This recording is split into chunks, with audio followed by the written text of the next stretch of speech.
Olá, amigos! Tudo bem com vocês? Eu sou o Rafael Simões e estou chegando para mais um SEO Happy Hour, o melhor e mais completo podcast sobre SEO do Brasil. E vamos aos temas de hoje. Nos shots de SEO eu dou aquela informação rápida e importante sobre a Apple que está pensando em usar o Gemini do Google em seus iPhones. Também falo sobre o Google que vai coletar feedbacks após o fim do Core Update de março. Além disso, tem novidades no SGE que está sendo testado na pesquisa principal. E os sites afetados pelo update do conteúdo útil de 2023 que ainda não se recuperaram. Nos temas principais, falamos sobre como não prejudicar o SEO durante o redesign de um site. Trouxemos também um guia sobre SEO, links e JavaScript. E para fechar com chave de ouro, temos dicas para quem quer se destacar em meio a tanto conteúdo de inteligência artificial. Se você curte o SEO Happy Hour, lembre-se de compartilhar com seus colegas para ajudar o nosso podcast a crescer. Nós também temos uma newsletter semanal com todos os temas aqui do podcast para quem prefere ler do que ouvir. E se você tem dúvidas sobre SEO ou quer contratar a gente para uma consultoria, manda um e-mail para contato@seohappyhour.com ou preencha o formulário de interesse que está na descrição desse episódio que eu entro em contato contigo. Mas sem mais delongas, vamos nessa! Olha só que colaboração de peso. A Apple e o Google estão negociando a incorporação de recursos de AI baseado no Gemini nos iPhones. A gigante da maçã está considerando licenciar a tecnologia de inteligência artificial do Google para introduzir atualizações no iOS ainda este ano de 2024, visando competir com outros líderes do setor, como a OpenAI e a Microsoft. Apesar de ter enfrentado problemas com o Gemini, o Google tem uma vantagem na implementação de recursos relacionados a smartphones, pois já tem seus recursos associados aos smartphones Galaxy da Samsung e ao Pixel, que é da própria Google. É importante ver como essa iniciativa demonstra uma mudança na abordagem da Apple em relação à inteligência artificial, buscando parcerias com outras empresas em vez de se concentrar apenas em seus próprios esforços de desenvolvimento. Por aqui, eu ia adorar ver inteligência artificial no lugar da Siri, que, vamos combinar, é bem ruinzinha, né? Já tem gente surtando com os efeitos do Core Update de março que ainda nem acabou. E para acalmar os ânimos, o Google avisou que vai abrir um formulário após o fim da atualização com o objetivo de coletar feedbacks dos proprietários de sites. A Big Tech espera que a atualização reduza em 40% o conteúdo de baixa qualidade e sem originalidade nos resultados de pesquisa. A atualização começou em 5 de março e pode levar até meados de abril para ser totalmente implementada, então fiquem de olho nesse podcast que avisaremos vocês. O Google está testando resumos feitos por inteligência artificial na página principal de busca, mesmo para aqueles que não se inscreveram no Search Labs para testar o SGE, que é o Search Generative Experience. Esse teste está sendo realizado nos Estados Unidos inicialmente, para pesquisas complexas ou que se beneficiam de informações de várias páginas, como por exemplo, abre aspas, como tirar marcas de tinta da parede, fecha aspas. A intenção do Google com o teste é receber feedback do público para entender como o SGE funciona para mais pessoas. É importante frisar que mesmo assim, os anúncios ainda vão aparecer, mas o resultado de AI podem afetar a posição deles e também a posição dos resultados orgânicos. Eu tô acompanhando um pouco de perto esses testes e é muito engraçado que tem várias pessoas que não se inscreveram no Search Labs, ou seja, elas não querem ver resultados de inteligência artificial na pesquisa do Google, vendo resultados gerados pela inteligência artificial, e eles têm ido em fóruns do Google pesquisar e perguntar como que eles fazem para desativar esse recurso. Então, pelo visto, não está sendo muito bem aceito por aí.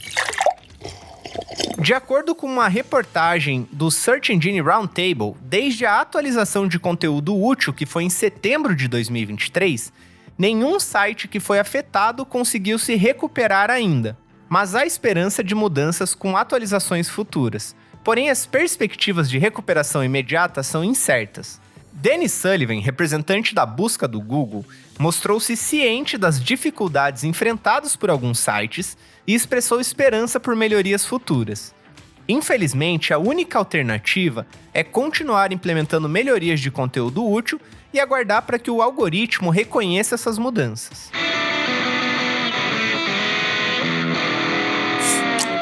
redesign ou reformulação de site é o processo de atualizar e aprimorar um site que já existe.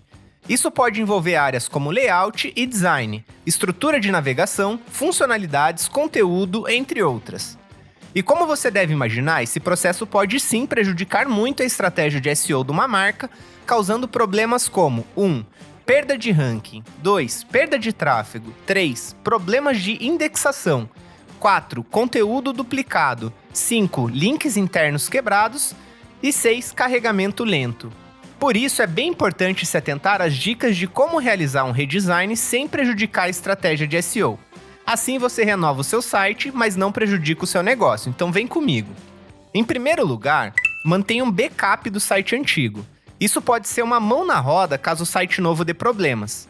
Converse com o time de desenvolvimento do site para que eles estejam preparados para reverter para a versão antiga caso seja necessário.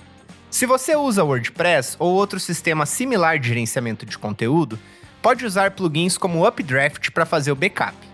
A segunda dica é usar a versão de testes, que é o staging do site, para testar a compatibilidade com dispositivos móveis e também com os Core Web Vitals.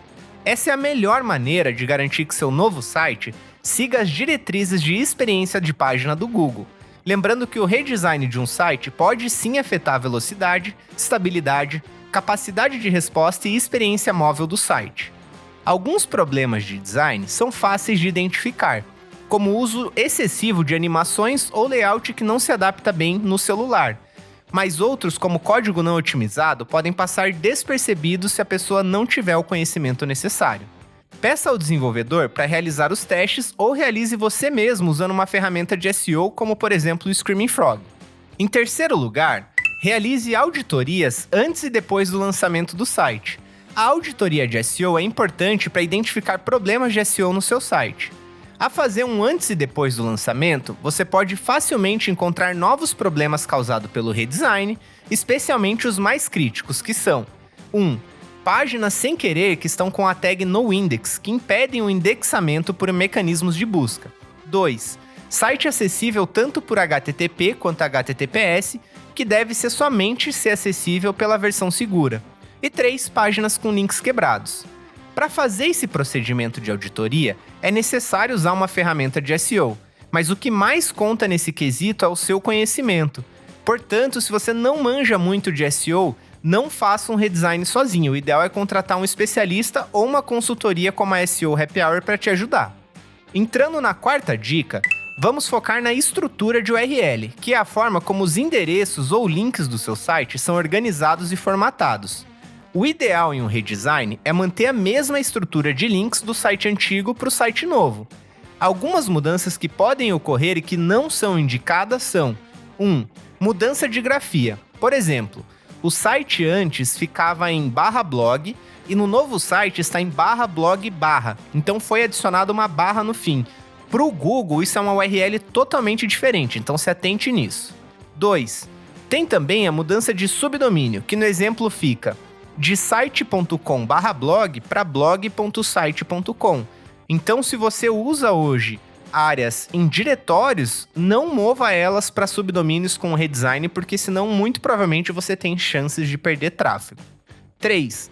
Mudanças de pasta, e diretórios, como por exemplo, antes o blog ficava em /blog e com o redesign você mudou para /recursos/blog ou /notícias. Isso é uma mudança de URL que não é aconselhável. E quarto, adição de palavras, como por exemplo, antes a página de serviço se chamava /serviços e agora com o redesign você passou a chamar de /nossos serviços. Então, evite mudar URLs em um redesign. Essas alterações podem gerar problemas como redirecionamentos quebrados que levam a páginas inexistentes, ou a links quebrados, ou a páginas órfãs. Caso seja muito necessário mudar a estrutura de URL, realize os redirecionamentos usando o Redirect 301. Além disso, lembre-se de enviar um novo sitemap através do Search Console para ajudar o Google a refletir as mudanças do seu site mais rapidamente. A quinta dica é manter as páginas orgânicas importantes. Eu sei que é meio óbvio, mas ao fazer isso, você mantém uma entrada de tráfego e não perde backlinks ou links internos. Por isso, é tão importante analisar o site antes do redesign. Assim você não corre o risco de excluir conteúdos que podem estar gerando muitas visitas e vendas para o seu site. Se parte do redesign envolve a limpeza do inventário, você ainda pode direcionar tráfego para produtos que não oferece mais, criando uma página de arquivo e vinculando essa página em um local onde os visitantes possam encontrar produtos similares. Sites de e-commerce e marcas de hardware fazem isso regularmente. Dessa forma, você ainda pode tentar ranquear para termos relacionados e a experiência das pessoas é melhor do que simplesmente redirecionar produtos antigos para produtos novos. A sexta e última dica é minimizar modificações em páginas que estão bem classificadas. Então confira os principais cuidados que você tem que ter. 1. Evite alterar as palavras-chave, pois isso pode afetar a relevância da página para consultas específicas. Por exemplo, se uma página de produto ranqueia para, abre aspas, patinete infantil, fecha aspas, você pode perder esse posicionamento se remover essa frase das partes cruciais do conteúdo. Segundo, da mesma forma, alterar ou remover alguns links internos não deve causar problemas, mas é preciso ser estratégico. Pergunte-se se alguma alteração específica poderia prejudicar o ranqueamento. Os links internos ajudam no fluxo de link equity, que é a autoridade passada pelos links, e ajudam o Google a entender o contexto entre páginas. Terceiro, outra dica é manter as páginas de alto valor mais próximas à página inicial para sinalizar sua importância aos motores de busca. O que eu quero dizer com isso é, evite remover links do menu ou do rodapé porque isso pode prejudicar as páginas que estão linkadas lá. Quarto, no caso de esquema markup, que é os dados estruturados, as alterações devem visar descrever o conteúdo com precisão e aproveitar as propriedades de esquemas elegíveis. E não faça um redesign e esqueça de acrescentar os dados estruturados que você usa atualmente, porque isso pode sim te prejudicar. E quinto e último, evite o uso excessivo de elementos pesados como gráficos, animações e vídeos. Novamente, use a versão de testes, que é o staging do site, para verificar os Core Web Vitals e execute uma auditoria do site logo após o lançamento.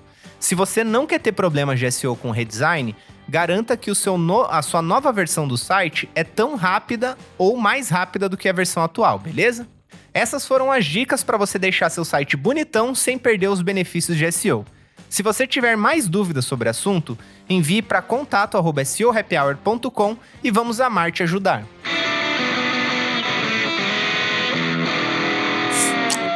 Você é do time que ama e usa ou que odeia e abomina o JavaScript? Pois é, quem trabalha com SEO com certeza já teve alguma questão na vida com JavaScript. Por isso, trouxemos um guia do site Bulb para desvendar de uma vez por todas as relações entre SEO, links internos e JavaScript. Então vamos lá? Para começar, JavaScript é ruim para SEO? E a resposta é depende. Alguns usos de JavaScript podem ser sim prejudiciais ao desempenho de SEO, como é o caso de sites que dependem de JS para gerar páginas inteiras ou elementos importantes para navegação.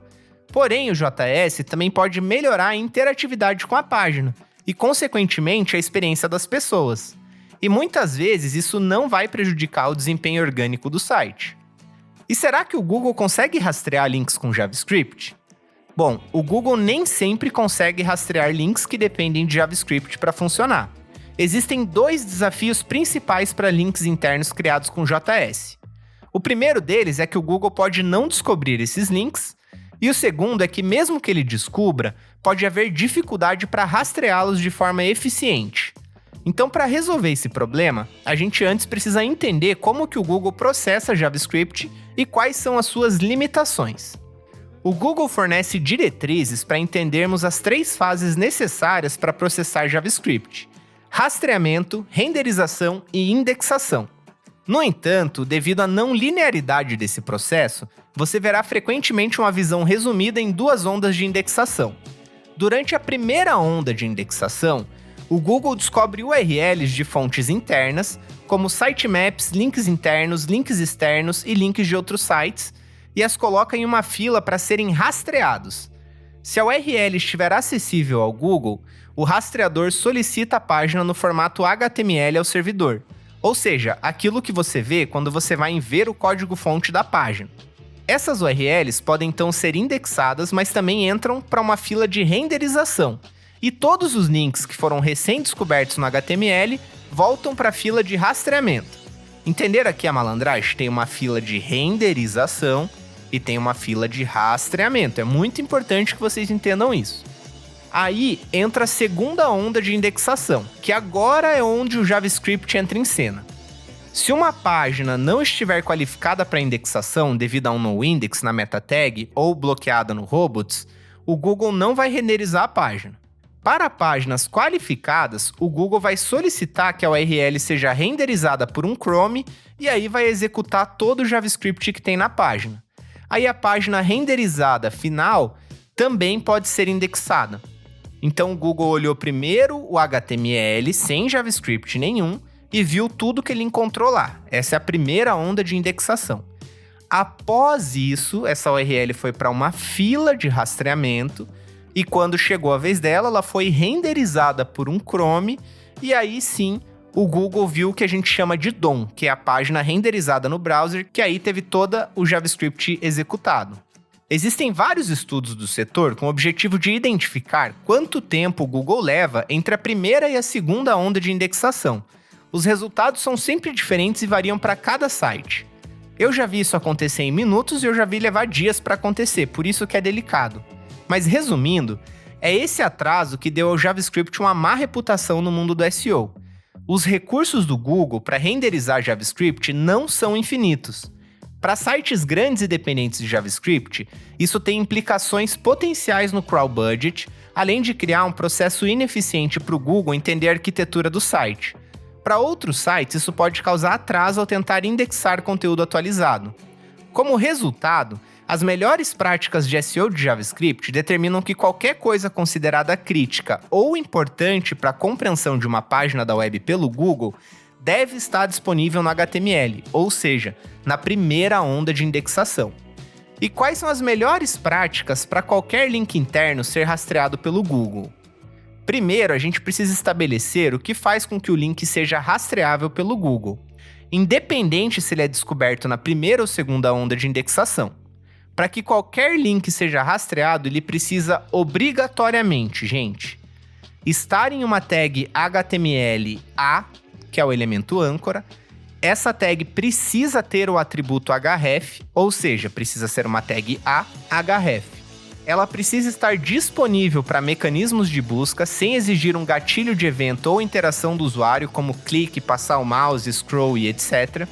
Ela precisa estar linkando uma URL absoluta, que é a URL completa, ou relativa, que é apenas o caminho ali necessário. E qualquer arquivo JavaScript associado para gerar o link não pode estar bloqueado para mecanismos de busca no robots.txt. Na nossa newsletter, você encontra exemplos de links rastreáveis e não rastreáveis para compreender melhor. O link está aqui na descrição. O Google pode tentar requisitar qualquer coisa que pareça ser um link. Do ponto de vista de descoberta, o Google pode ver um link incorreto e tentar solicitá-lo de qualquer maneira. Porém, ele não solicitará a URL de forma consistente, não reconhecerá o link interno em si, nem entenderá o seu texto âncora ou o contexto ao redor da página. Como resultado, esses links internos não fornecem ao Google nenhuma visão sobre a estrutura do site e não repassam a autoridade da página para o destino. Em outras palavras, eles não são valiosos nem confiáveis para SEO. Atenção para links baseados em eventos ou interação. Os mecanismos de pesquisa não interagem com as páginas de um site da mesma forma que uma pessoa. O Google não pode passar o mouse ou clicar na página. Portanto, qualquer link renderizado somente após um evento JavaScript de clique ou qualquer tipo de interação não será visto pelos mecanismos de pesquisa em nenhum ponto durante o processo de renderização. Isso é especialmente comum em menus de navegação, principalmente criados com JavaScript. Para evitar esse problema, é crucial priorizar o HTML para links importantes e considerar técnicas alternativas como o JavaScript assíncrono ou renderização do lado do servidor para garantir que o Google veja esses links. Monitorar o desempenho e análise como o JavaScript afeta o SEO é essencial para proteger a indexação do SEO do seu site. Monitorar o desempenho e analisar como o JavaScript afeta o SEO é essencial para proteger a indexação e o SEO do seu site. Mas Rafa, como identificar links com JavaScript em uma página? Bom, existem dois métodos principais. A primeira é uma verificação manual. Então você compara o código-fonte da página com o DOM renderizado e você vê o link que está presente apenas na versão do DOM e não no código-fonte. Provavelmente esse link está invisível para SEO. Tem uma extensão do Chrome que se chama View Rendered Source. Essa extensão ela compara lado a lado a versão do HTML puro com a versão renderizada e destaca o que foi adicionado via JavaScript. O que foi adicionado via JavaScript provavelmente só será visto na segunda onda de indexação, se for visto. E a segunda forma de encontrar esses links é com o uso de uma ferramenta de SEO de um crawler. Então ferramentas como o Screaming Frog e o Sitebulb podem automatizar a identificação de links JavaScript. Eles analisam o código-fonte e o DOM renderizado, apresentando os resultados em tabelas e visualizações para facilitar a comparação. Uma limitação é que, assim como o Google, essas ferramentas não identificam links que dependem de interação do usuário para serem renderizados, beleza? Então, resumindo, quando você deve usar ou não usar links JavaScript? Ok, os links JavaScript podem sim ser um problema, porém, antes de sair mudando tudo, considere alguns fatores. Primeiro, a prioridade. Nem todos os links internos têm o mesmo valor para SEO. Mudar links que apontam para páginas que não devem ser indexadas pode não trazer benefício e inclusive prejudicar a relação entre SEO e desenvolvimento. O segundo é impacto na descoberta. Para páginas críticas que precisam ser descobertas rapidamente pelo Google, como por exemplo um site de notícias que está soltando notícia toda hora ou produtos novos em um e-commerce, é importante ter os links em HTML para facilitar a indexação. O terceiro é o fluxo de relevância. Então, links internos ajudam a passar autoridade entre páginas. Se o JavaScript oculta esses links, o Google não vai conseguir entender a hierarquia do site e a importância entre uma página e outra. Existem alguns links que se beneficiam em estar como HTML, como por exemplo, a navegação principal, as listagens de produto, listagem de artigo, breadcrumb, paginação e etc. E quarto, migrações. Mudar links que estão em HTML para links JavaScript durante uma migração de site pode atrasar ainda mais a recuperação de SEO, pois soma o atraso da mudança de modelo com o atraso de renderização de JavaScript pelo Google. A otimização de SEO para JavaScript e links internos não precisa ser complexa. Ao entender quais links são críticos para o desempenho orgânico e como o Google processa JavaScript, os profissionais de SEO podem tomar decisões melhores sobre a prioridade de mudanças nesses links dentro do planejamento geral de SEO.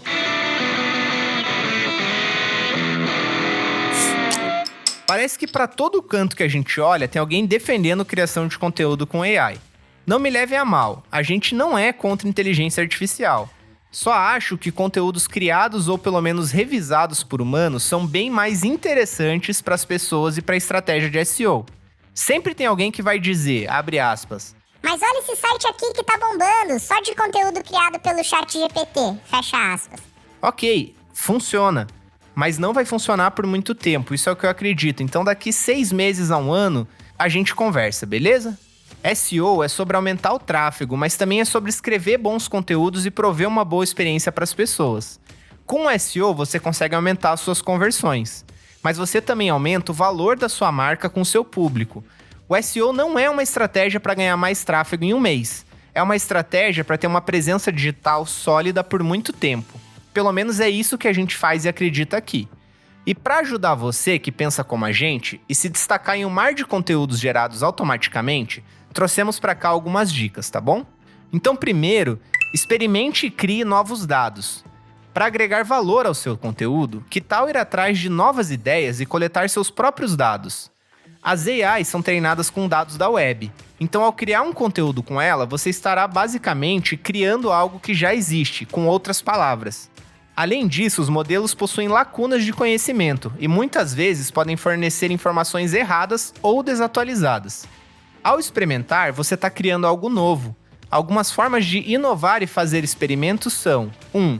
Realizar pesquisas no setor que você atua. 2. Analisar os dados da sua empresa e dos seus produtos. 3. Executar testes para entender como as coisas funcionam. E 4. Coletar dados para provar ou refutar ideias bem conhecidas. Os dados que vocês têm, gente, são dados que só vocês têm. E isso tem muito valor, então explorem isso o máximo que vocês puderem, tá? Segundo, experiência própria faz a diferença. Só a teoria não basta. Leitores buscam fontes confiáveis, com vivência no assunto. Com tanta informação disponível, eles podem escolher de quem querem ouvir. Por exemplo, para aprender sobre orçamento, você prefere um consultor financeiro experiente, não um blog genérico, acredito eu. Para comprar uma câmera, você valoriza a opinião de quem testou diferentes modelos, ao invés de textos baseados em descrições de lojas online, certo? Quando você tem uma experiência para contar, o seu texto se torna mais verdadeiro e o Google ainda tende a te recompensar por isso, já que a Big Tech vem incentivando esse tipo de conteúdo. Então veja algumas dicas de como fazer isso. A primeira é escreva sobre temas que você domina e que possa opinar sobre. Então qual que é a sua visão como indivíduo ou como marca sobre aquele assunto ou problema que você está resolvendo. Segundo, forneça evidências usando screenshots, gravações de tela, fotografia, vídeo, qualquer coisa que comprove que de fato você viveu aquela situação. Terceiro, entreviste profissionais caso você não tenha experiência no assunto. Então, se você não tem conhecimento sobre o assunto, busque trazer falas de pessoas que são autoridade nele, preferencialmente pessoas que sejam conhecidas dentro daquele nicho. E quarto, compartilhe histórias para dar contexto à informação, então conte a sua vivência em relação àquilo. Terceira dica, crie experiências para os seus clientes. A maioria das empresas que usam AI para produção de conteúdo sem sequer colocar para revisão de um especialista ou redator, normalmente visa mais o custo. Não são empresas que buscam inovação e destaque, mas sim economizar dinheiro e publicar mais rápido com menos gente. Para se destacar, você precisa ir além das simples palavras na tela e investir energia no seu conteúdo. Trouxemos alguns exemplos que, se você quiser ir mais a fundo, pode ver na nossa newsletter. Então a Postmark ela fez um guia de entregabilidade de e-mail criando um personagem em quadrinho. Então ao invés de eles usarem o formato tradicional do blog post, eles fizeram como se fosse uma história em quadrinho, e isso é um diferencial para a forma como eles entregam o conteúdo. Já a Typeform criou o Guia Star Wars para Net Promoter Score, que é o NPS, completo com personagens e recursos da série Star Wars desenhados à mão. Então imagine você pegar uma franquia que é super amado pelo público e usar essa franquia para explicar como que, por exemplo, o NPS funciona. Eu achei a ideia sensacional e realmente se destaca dos concorrentes. Claro que esse tipo de conteúdo exige tempo e recurso, e também muita criatividade. Mas a dificuldade é uma vantagem competitiva. Se foi difícil para você fazer, é mais difícil para que qualquer outra pessoa ou ferramenta de AI copie. Então, quanto mais esforço você investe na criação de ferramentas, livros ou experiências únicas, maior é a probabilidade de as pessoas lembrarem da sua marca, se importarem com a sua empresa e comprarem de você, beleza?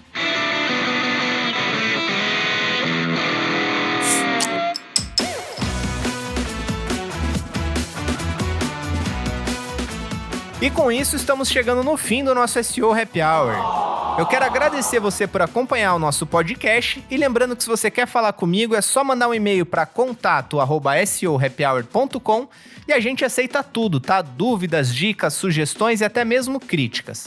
No mais, eu desejo que você tenha uma ótima semana, um grande abraço para você, até a próxima segunda e valeu!